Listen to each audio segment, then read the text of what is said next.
So good morning. We have finished the first unit, that is the basic fundamentals of mechanisms and the nomenclature related to like pairs, inversions, machine, mechanism, chain, kinematic chain, degrees of freedom, and we have also discussed some of the basic fundamental criteria like Grubler's criteria and another basic tools which are very essential to extend the course of kinematics. Okay, so with the basic knowledge already which we obtained is going to be applied for various applications. One of the application is the unit 2. Here we'll discuss mainly two topics in this particular unit. That is, one is straight line mechanisms and other one is steering gear mechanisms. These are the two topics. Okay, so in this unit you have an advantage. Generally the questions are asked such a way that one question from straight line mechanisms and one question from steering gear mechanisms. Okay, and both of these two, that is straight line mechanisms as well as the steering gear mechanisms, the syllabus content is limited and the problems that you can expect in the examination also in a limited models. Okay, so I sincerely advise you, this particular chapter, second chapter, is very simple to prepare both for the examination point of view as well as for the preparation point of view. Okay, so first we will see the mathematical analysis of this straight line motion mechanisms as well as the steering gear mechanisms, and followed by the problems and application in real world, isn't it? That is what I would like to continue in this particular chapter.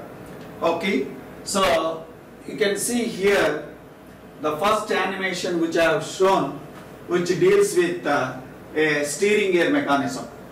So you are all aware of, in automobiles, when we want to take a turn, okay, so the front wheels are going to be turned with the help of certain mechanism, that is what you call steering, by revolving or by rotating your steering. So by rotating your steering, how the vehicle will take a turn, isn't it? What mechanisms are available to do that part, and what are the advantages and limitations of that? That is the one part of this unit. And other part is like straight line motion mechanisms.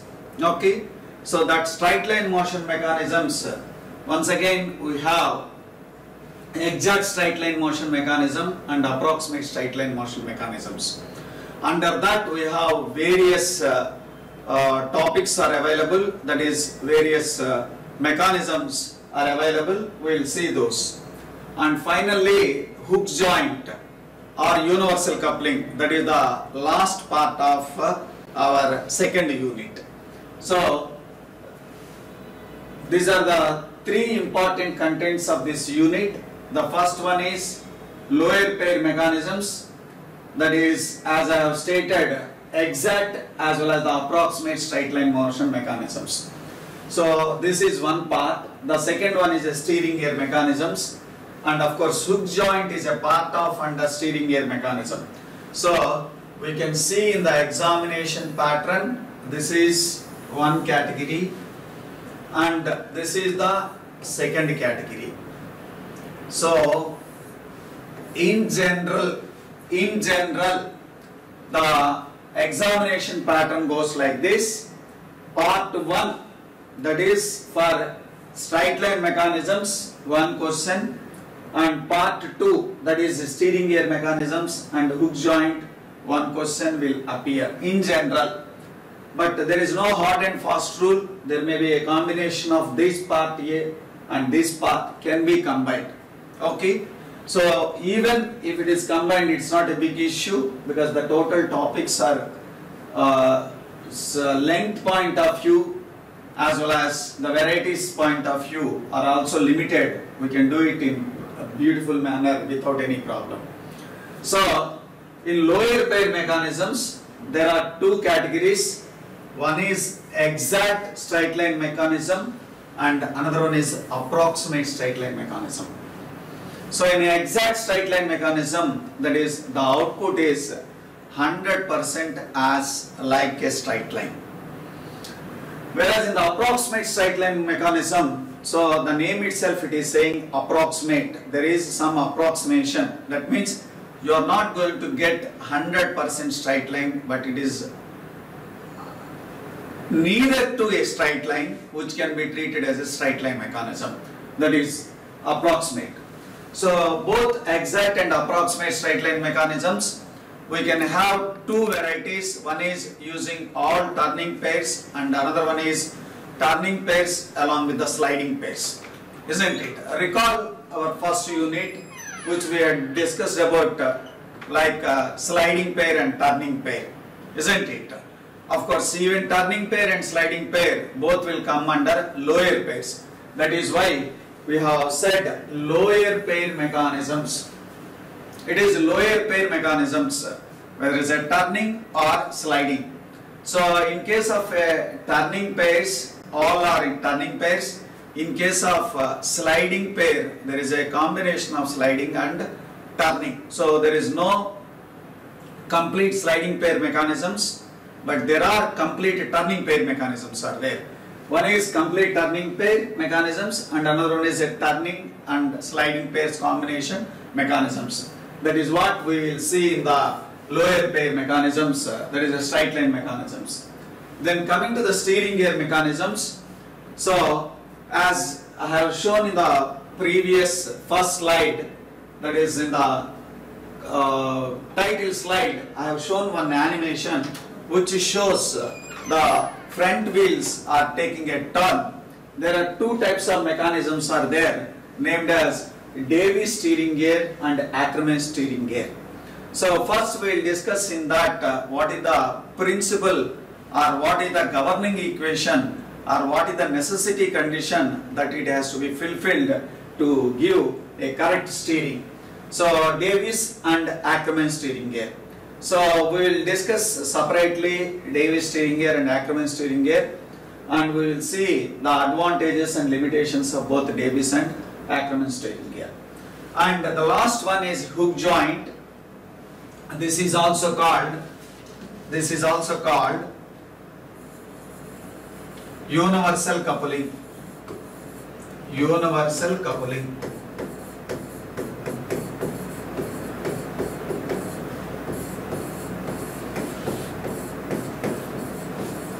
Universal coupling. So this is a single joint as well as the double joint. Single hook joint and double hook joint is available in our syllabus. We will see the velocity ratio, that how it affects in a single hook joint and double hook joint, and why we should go for a double hook joint, why we don't stick on for single hook joint, what is the limitation of single hook joint. So this is a very commonly used joint in automobiles, that is the engine which is coupled to the automobile rear wheels through a differential. So you can see there is an engine and rear wheels, and these rear wheels are connected by a device called a differential.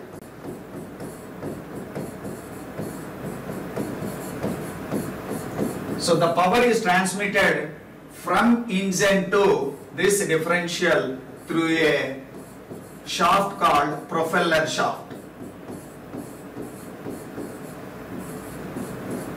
A shaft called propeller shaft. So this propeller shaft which connects the engine, of course engine to gearbox. After engine you have gearbox.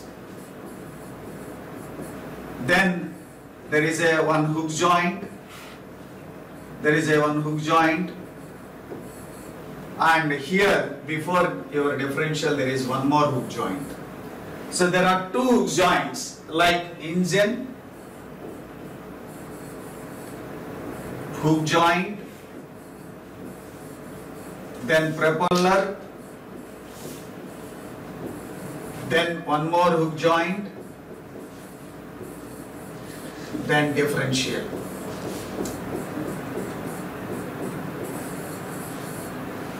So engine differential is connected by a propeller shaft. Both sides of the propeller shaft there are two hook joints are there. Okay, so the hook joint will give angular misalignment deviations, as well as it can adjust any central distance differences comes between the engine shaft to the differential shaft. So that will be the last part of this. So mainly the problems as well as the analysis part here we will see. This takes care about problems and analysis.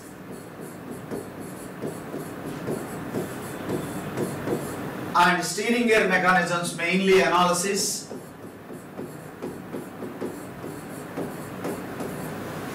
The problems are limited problems.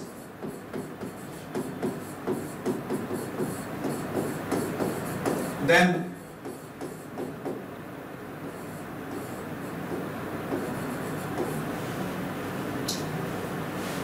this straight line mechanisms literally I can say it is only analysis part. Problems are almost negligible or nil. Okay, so today's lecture I will discuss one straight line mechanism, there is one exact straight line mechanism, and we will see how the straight line mechanisms are going to be used. Before that we will discuss a topic called pantograph. This is a copier mechanism. Pantograph.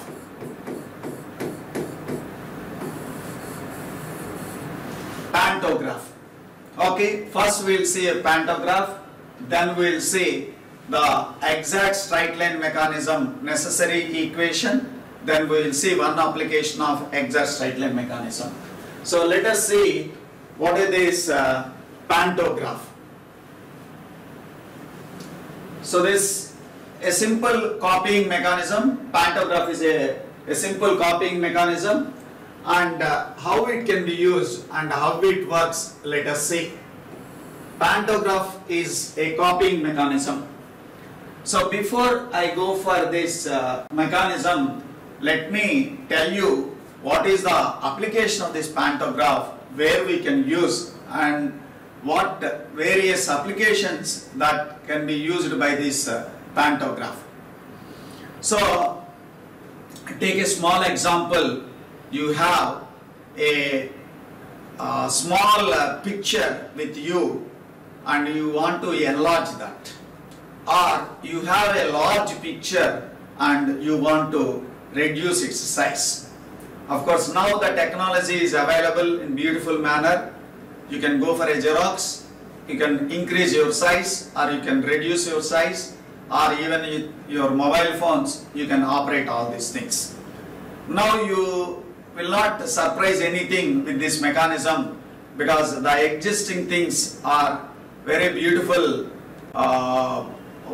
application softwares are available, as well as different devices are available. But we are talking about so like 100 years back, when you don't have all these electronic gadgets as well as this software reduction, enlargement and copying, all these techniques which were not available. So 100 years back, people used to have a simple mechanism which is called pantograph.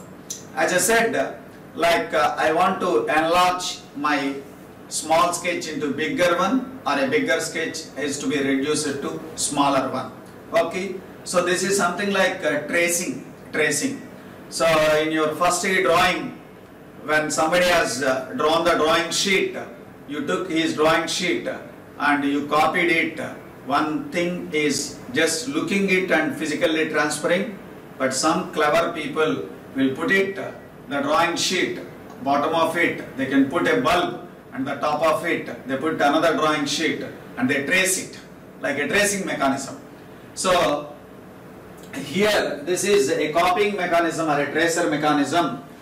So, this mechanism was used for many number of years for various practical applications. So, before I go for that practical applications, I will show you how it works and what is the mathematics involved in it. Okay, so this is a simple pantograph mechanism. This is a simple pantograph mechanism. It's a very simple mechanism where there will be a parallelogram of ABCD. ABCD, this is ABCD, is the parallelogram, consists of all turning pairs. That is,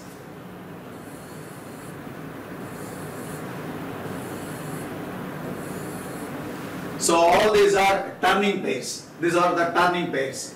And the link AB is extended and pivoted at a point O. Pivoted at a point O, isn't it? So the link BA and link BC, that is BA and BC, are extended to get the points E and O. So AB is extended to get a point O, and similar BC is extended to get a point E. So here you can see OA by OB, OA by OB, that is OA this by OB is equal to AD by BE. OA, so this is OA and this is OB. So we can make the arrangement physically such a way that OA by OB is equal to AD by BE. Okay, then you can see the triangles OAD. This is the OAD. This is the triangle.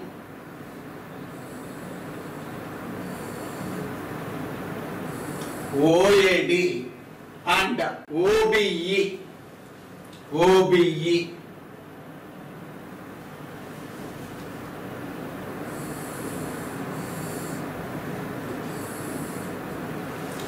So these two are similar. So these two triangles, that is OAD and OBE, are similar. So when they are similar, we can write like OD by, this is OD by OE, OD by OE is equal to AD by BE.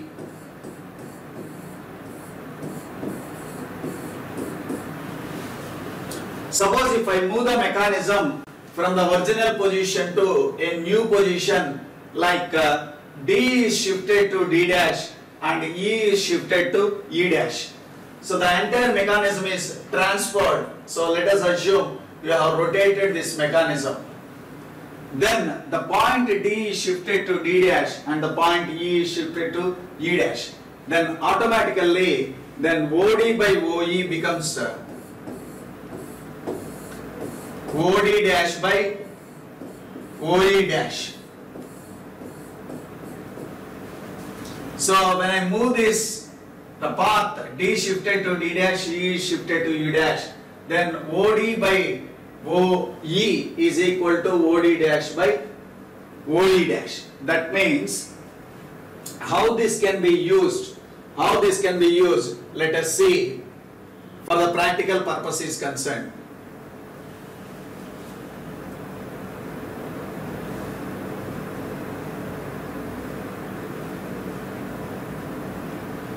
So I can go for either enlargement or I can go for this is reduction. How it can be? So let us assume, say this is the point D is input and point E is output. So point D is input and point E is output. So if you look at here, if it traces at D and at E, it is enlarging. You can see when D is shifted to D dash, E is shifted to E dash. So the proportionate movement is increasing. That means if my input is at D, input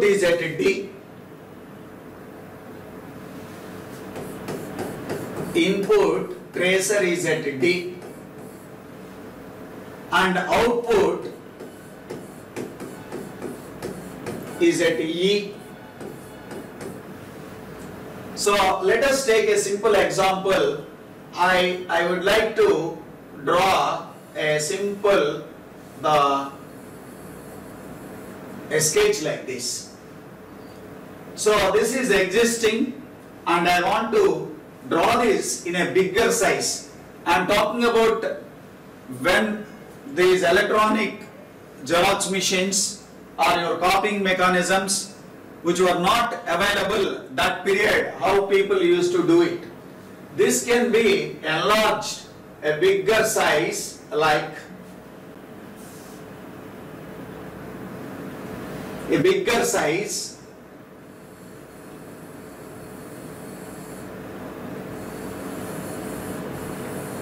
like this.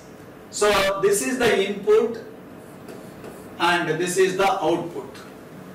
So if I put the pointer of input tracer at D and if I trace this,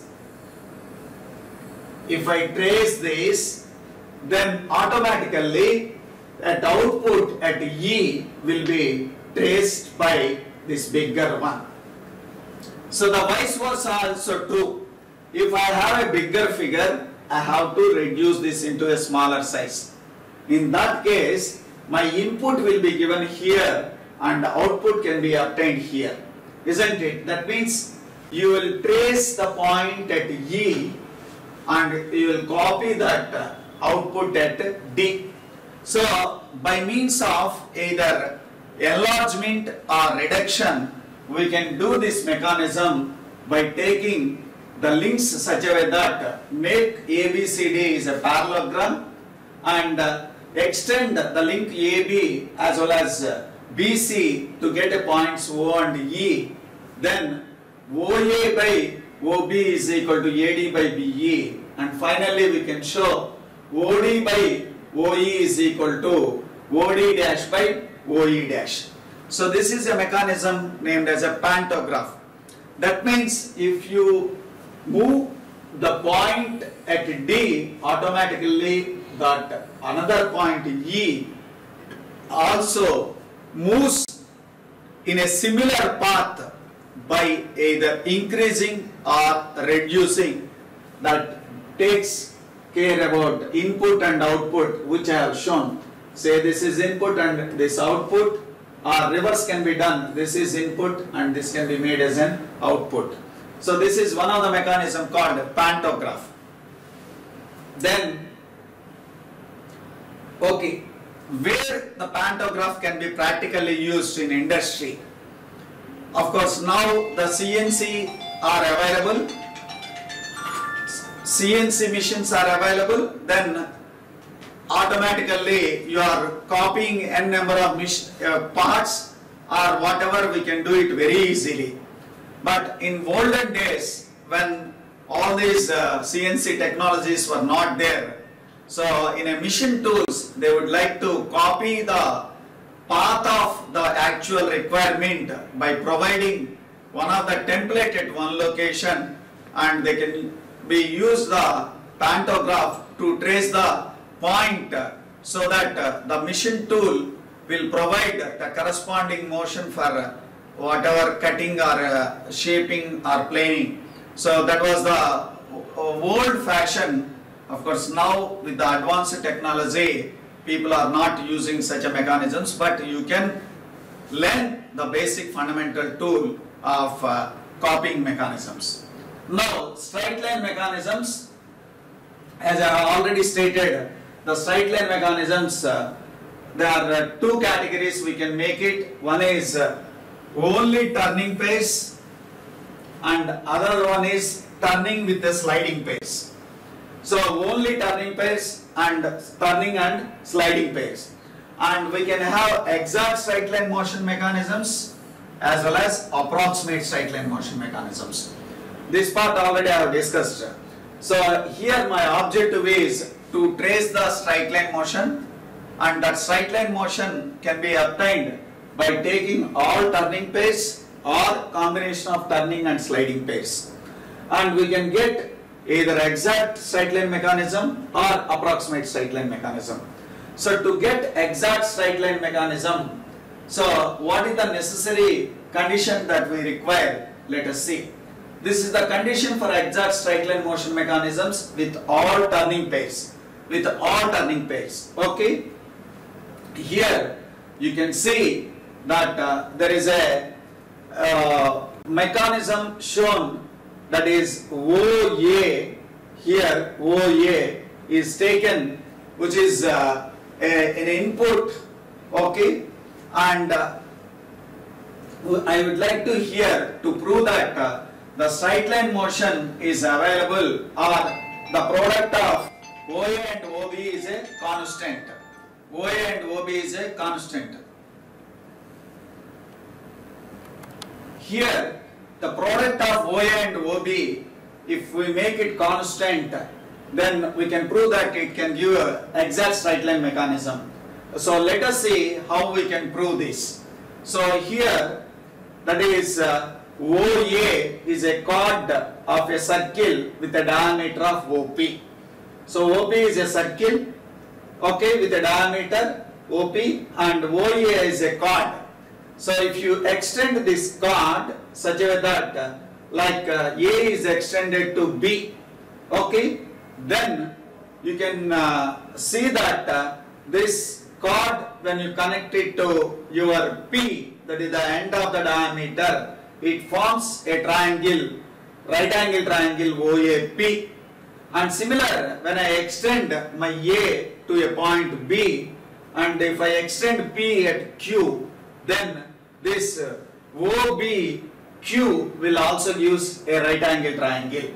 So from the similar triangles concept, that is OAP and OBQ, we can write OA by OP, that is this angle. OA by OP can be written as like OQ by QB. So if you cross multiply, then it gives OA into OB is equal to OP into OQ. OP into OQ is equal to OA into OB. Then by just rearranging the terms, OQ is equal to OA OB by OP. So what is OP? OP is a diameter. OP is a diameter which is a constant, isn't it? And what is OA into OB? So OA into OB is already stated a constant. So a constant by another constant, you get automatically OQ is also a constant. So here what we are proving is the product of OA OB is a constant, and of course the OB is a diameter which is a constant. So a constant by a constant will give another constant which is OQ. That means the path traced by point B will give you another point on the same line which is a Q. That means you can see that the point when it moves B either up and down, then the point traced by this Q will be follows on the same vertical line.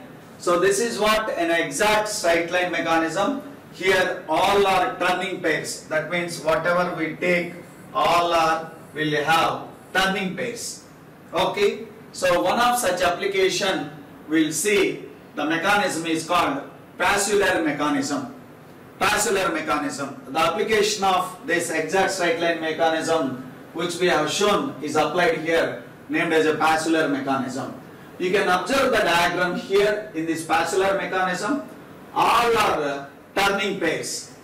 A turning pair, a turning pair, turning pair, turning pair, here also turning pair, here also turning pairs.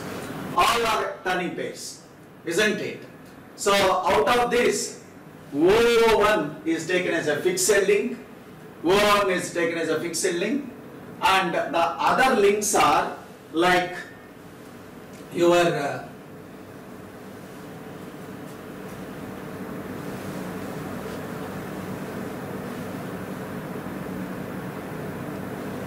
so other links are, now look at, they are OC and OD which are equal. OC and OD are equal.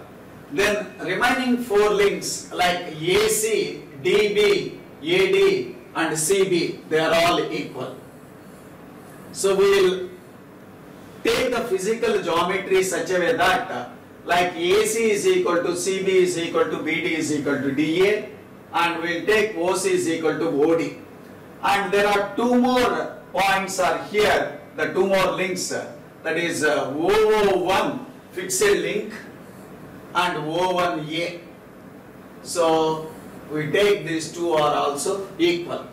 This is the necessary condition first to formulate the mechanism, isn't it? So we will show here the product of OA into OB remains constant. That means OA into OB. So you can see when this link O1A is rotating.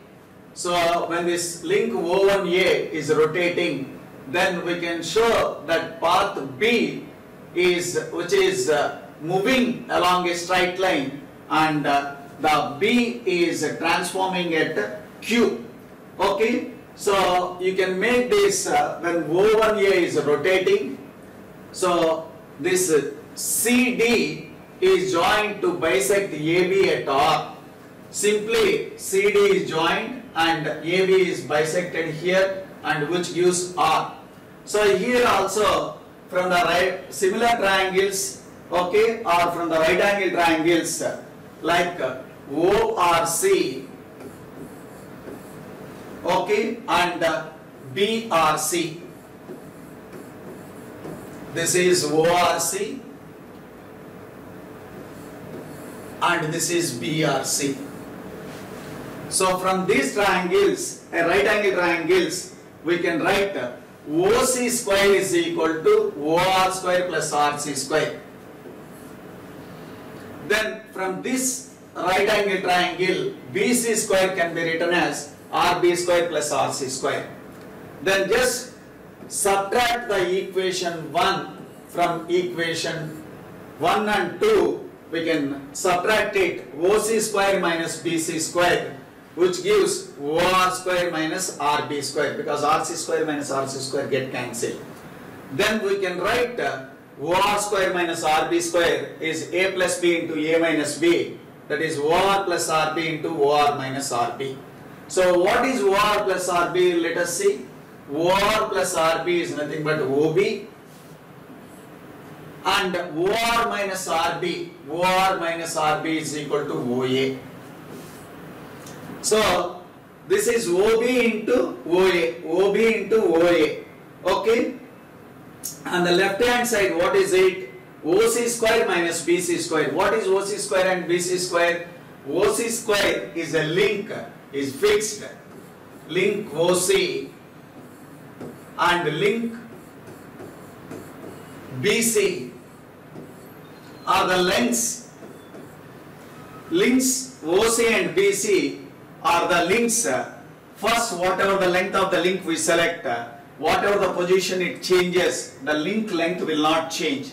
That means the square of this and square of this and its subtraction is always a constant. That is OC square minus BC square is a constant. When the left hand side is a constant, then automatically the right hand side also should be a constant. That is OB into OA is a constant. That is OB into OA is a constant. This is what we require, the necessary condition. So to give exact straight line mechanism, in the previous slide which I have shown, the product of OB into OA is a constant.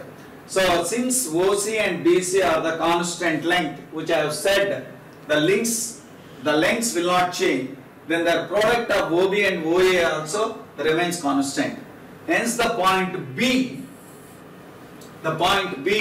this is the point B, traces the path perpendicular to the diameter OP, that is here. So whatever the mechanism that it moves the position, then this B point traces a vertical line which is perpendicular to the diameter OP. Okay, this is one of the simplest mechanism, Passeler mechanism, where all the pairs are turning pairs, and but the necessary condition for this is the fixed link O1 should be equal to the input link O1A, and this four links like AC, BD, AD and CB, they are equal in its size. Then the coupler links of OC and OD should be equal. Then the path traced by this B is always in a direction perpendicular to OP. Okay, this gives a exact straight line motion mechanism. That means wherever you revolve this, the path traced by the point B will follows the straight line. It follows the straight line. It gives exact straight line. Okay, that is one of the mechanism under straight line mechanisms, exact straight line mechanism, that is a Passeler mechanism. So the rest of the mechanisms we will see in the next lectures. Thank you.